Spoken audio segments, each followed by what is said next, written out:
우리 하나님 말씀 열왕기야 4장입니다.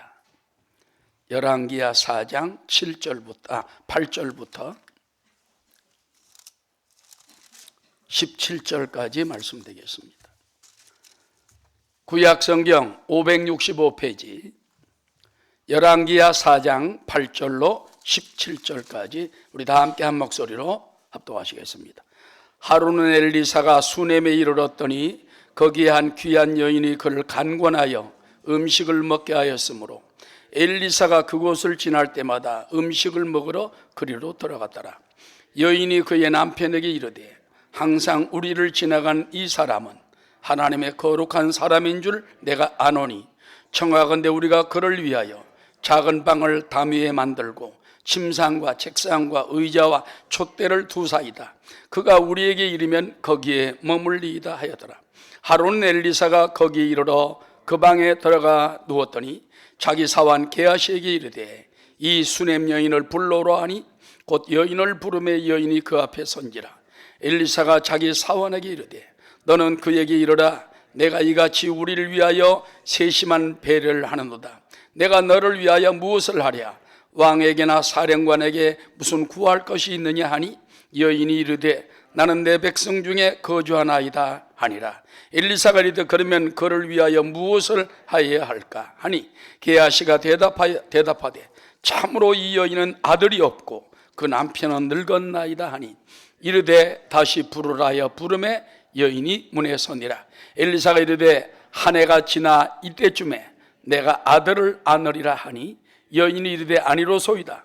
내 주 하나님의 사람이여 당신의 계집종을 속이지 마옵소서 하니라. 여인이 과연 잉태하여 한 해가 지나 이때쯤에 엘리사가 여인에게 말한 대로 아들을 낳았더라. 한번 따라 하시겠습니다. 보상받는 믿음. 우리 신앙은 반드시 보상을 받습니다. 예수님께서도 제자들에게 말했습니다. 너희가 나를 위하여 또 복음을 위하여 핍박을 받고 고난을 당하면 이 땅에서 100배 복을 받고 고난을 겸하여 받고 저 하늘에서 영생을 얻지 못할 자가 없나니라. 그리고 심은 대로 거두리라. 우리 신앙에는 공짜가 없어요. 보상이 있습니다. 30배, 60배, 100배의 큰 축복입니다. 자, 오늘 열왕기야 4장에 나오는 이 여인은 수넴 여인입니다.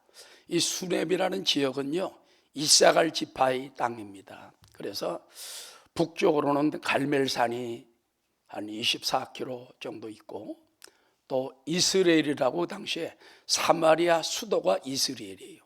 거기서 약 7km 정도 20리가 안 되는 지역의 조그만 소도시입니다.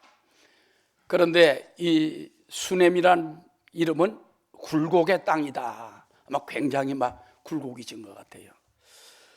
근데 엘리사는 주로 갈멜산에서 활동을 하면서 사마리아 수도 이스라엘 사마리 지역을 많이 다녔습니다. 그때마다 지나는 지역이 바로 수넴 땅이었어요. 근데 여러분 역사적으로 보면요 수넴에서 위대한 여인이 많이 나왔습니다. 오늘 여기 성경에도 보니까는 수넴 여인 중에 한 귀한 여인이 있어. 그런데 킹 제임스 영어 성경에 보면 Great Woman 그랬어요. 위대한 여인이 있었다. 그런데 이 수넴 땅에 보면은 여러분 아가서에 솔로몬이 홀딱 반한 술람 여인 있지 않습니까? 70인역에 보면은 그 술람 여인도 바로 이 수넴 여인이다. 그 다음에 다윗 왕이 늙어서 힘이 없을 때 아비삭이라는 동료가 끝까지 다윗이 정말 죽는 순간까지 아주 받들어준 여인이 있어요. 그 아비삭 여인도 바로 이 수넴 지역 여인이다. 그래서 여러분 한 지역에 위대한 여인이 나타나면 계속 나타나는 거예요. 아멘. 우리 순복음 금정교회 위대한 여인들이 많이 일어나시기를 주 이름으로 축원합니다. 그래서 그 수넴 땅에 있는 여인은 아주 부유하고 경건하고 아까 말한 것처럼 위대한 여인, 그레이트 워먼이에요. 위대한. 그런데 이 사람은 부자만 되었기 때문에 그런 게 아니라 마음이 넓었던 것 같아요. 귀한 사람들이 그 집을 많이 방문했습니다. 식사 대접을 받고 갑니다. 엘리사가 어느 날 그쪽 지역을 지나가는데 밖에 나와가지고 그 귀한 여인이 선지자님, 잘 우리 집에 들어가십시다.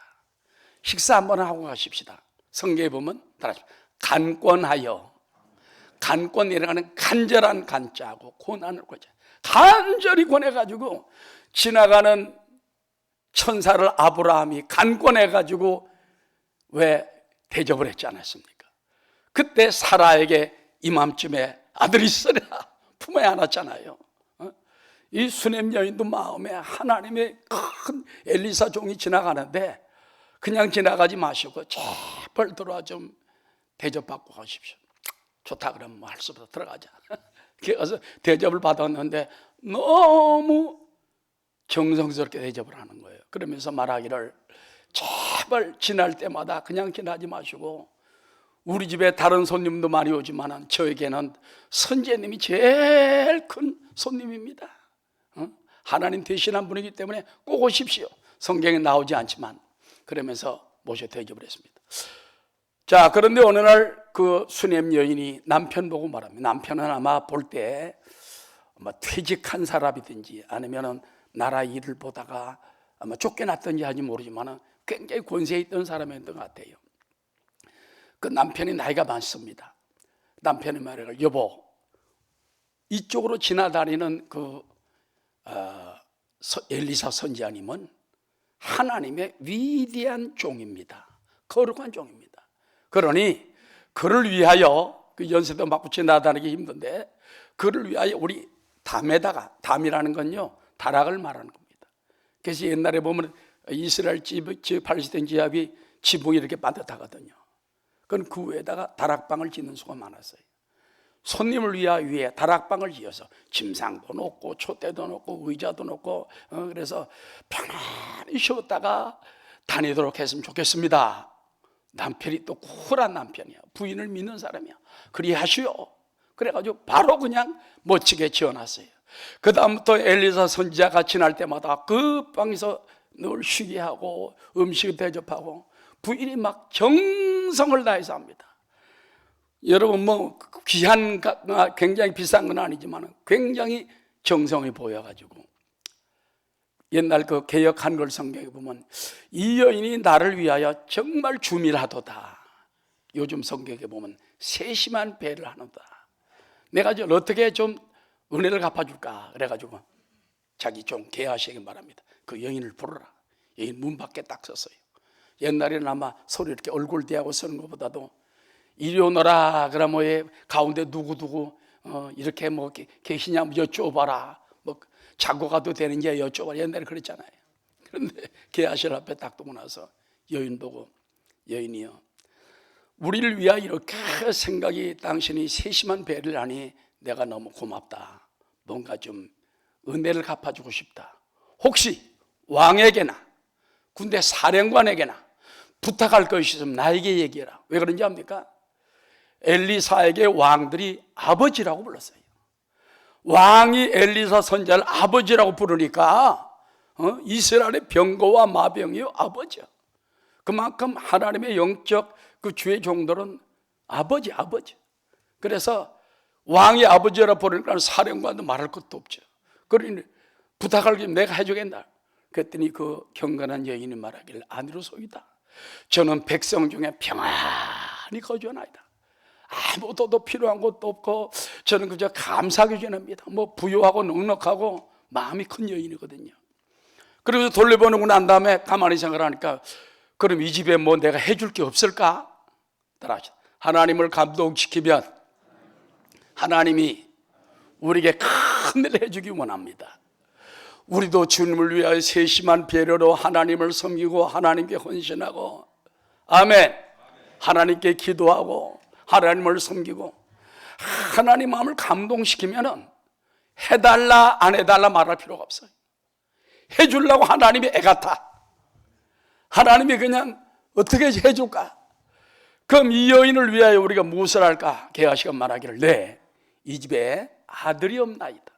그리고 남편은 나이가 늙어서 아들을 낳을 형편도 안 되고요. 그때 엘리사가 당장 다시 그 여인을 불러라. 다시 부르니까 여인아, 내년 이맘 이 시간에 내가 품에 따라 아들을 안으리라. 나는 그 말이 얼마나 멋진지 모르겠어. 여러분, 내년 이맘때 네가 아들을 품에 안으리라. 이건 벌써 나아가지고 뭐 잉태하리라, 뭐 좋은 이슬이 있으라, 그것도 아니에요. 내년 이맘때 아들을 품에 안으리라. 완전한 이 확증 아닙니까? 그러니까 여인이 말하기를 하나님의 종이요, 이 계집종을 속이지 마시옵소서. 그 말은 무슨 말입니까? 남편도 늙었고 자기도 힘이 없고 더 이상 나갈 기력이 없는데 어떻게 한단 말입니까? 아니다. 자, 오늘 17절에 뭐라고 말했습니까? 맨 마지막 절에 보니까는 가만히 있어보자. 여인이 따라합시다. 과연 잉태하여 한 해가 지나 이때쯤에 엘리사가 여인에게 말한 대로 아들을 낳았더라. 자, 여러분, 오늘 여기서 우리가 깨닫고자 하는 말씀이 있는 것입니다. 수넴 여인이 엘리사 선지자를 대접한 건요, 감동으로 한 거예요. 누가 뭐 시켜서 하는 것도 아니고, 선지자가 시켜서 한 것도 아니고, 누가 역부리질러서 한 것도 아니에요. 마음에 감동이 있는 거예요. 마음에 감동이 있어가지고 하나님의 거룩한 종을 대접해야 되겠다. 아니, 담 위에 집을 지어서 여기서 늘 갈 때 머물면서 지나갔으면 얼마나 좋겠는가. 식사라도 함께 하고 하시면 얼마나 좋겠는가. 하나님의 영광이 임하기를 바랬던 것입니다. 할렐루야. 여러분, 우리가 예수 이름으로 어디든지 가면 샬롬하고 영접을 하면 하나님이 복을 준다고 그랬어요. 믿습니까? 너희가 어느 집에 들어가더니 평안을 빌라. 그리하면 그 빈 평안이 그 집에 임하리라. 자꾸 주의 종을 모시고 평안을 받아야 돼. 축복을 받아야 돼. 바로 이 수넴 여인은 그 비밀을 아는 거예요. 그래가지고 머물렀다 가고 머물렀다 가는 순간이 얼마나 평안과 행복이고 축복인가. 그래서 이제 그는 정말 마음의 감동, 우리는 성령의 감동을 따라서 일하게 되시기를 주의 이름으로 축원합니다. 그리고 이 여인은 엘리사를 대접하는 것을 최선의 방법으로 생각했어요. 저는 그 감리교 감독 되시는 김홍도 목사님 재미있는 간증을 들어보았어요. 김홍도 목사님이 아마 중학교 때인가 이제 어릴 때인 것 같아요. 자기 어머님이 그렇게 그냥 목사님을 모시고 식사 대접을 잘합니다. 근데 옛날에 얼마나 가난했습니까? 어느 날 보니까 집에 가니까 막 통닭 냄새가 나는 거예요. 보니까는 목사님 오셨는데 통닭을 갖다 막 잘 갖다 삶고 있는 거예요. 야, 나도 좀 먹을 게 있겠다. 그랬더니 웬걸 통째로 갖다 목사님께 다 갖다 드린 거예요. 그러면서 그때 생각하기를 나도 앞으로 목사가 돼야 되겠다. 그럼 통닭을 먹을 거 아니에요. 그때는 뭐 통닭 먹을 길이 있습니까? 나중에 그 내 형제가 다 목사가 됐어요. 김선도 목사, 김홍도 목사, 김국도 목사, 김건도 목사, 사형제 목사 다 감독이 되고 훌륭한 주의종이 되고, 어머님이 믿음을 가지고 그저 그분이 무슨 뭐 바랐겠습니까? 그저 하나님께 감동을 드리고 마음을 드리고 정성을 드리고 하나님이 자녀들 넷에게 복을 다 내려버렸어요. 할렐루야. 한국의 유명한 감독이고 유명한 목사들이 되게 만들어 주신 것입니다. 오늘도 하나님은 살아계십니다. 할렐루야. 이 여인처럼 우리도 하나님을 영화롭게 하고 또 하나님께 감동을 드릴 수 있는 저와 여러분 되시기를 주의 이름으로 축원합니다.